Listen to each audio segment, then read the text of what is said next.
we've always pushed the limits on this show, and if you look at the wonderful images we've created, they have always come to us with much difficulty. Anytime you want to do a special visual effect on a television budget or schedule, you are pushing the limits of what you're capable of for all the various restrictions.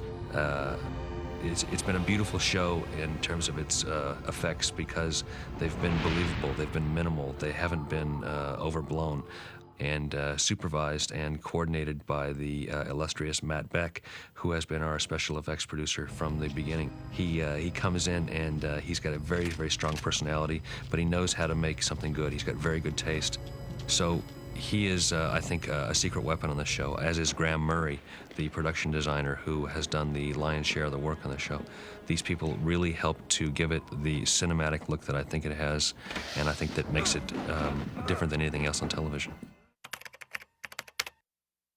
I think in the Fallen Angel episode, Max Fennig represented a kind of kook that we all believe is out there saying, look up in the sky, it's up there, it's out there. And Mulder and Scully run into him and treat him as such. But I think that it's a journey for Mulder and Scully to see, and for the audience to see, that these people who are crying wolf might be doing it for a reason. So I think that was an interesting look into that kind of character out there, and the fact that they may be credible and maybe seeing and knowing things that we don't. So Max Fennig, who actually became a very popular character who was abducted at the end of the episode, may actually return someday.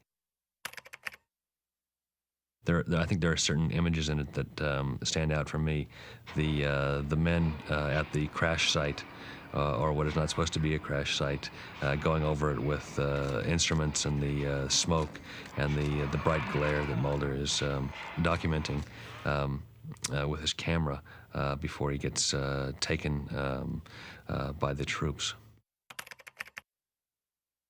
People ask me where I get my ideas for the alien abductions and things, and what do I read? And I tell them that I actually don't read anything anymore, because whatever I imagine, someone has imagined before me. There's nothing that that is out there that someone hasn't thunk up before, and so I don't have to go that far for my material. I just go into the sort of my own twisted imagination, and there is research done. The idea of implants is a pervasive one in the world of believers of extraterrestrial life and alien abduction, and so are the marks, bruises, and scars left from experiments done by these extraterrestrial forces. So these were real things, and when we say actual documented accounts in the pilot, it's true. It's an amalgam of bits and pieces of stories and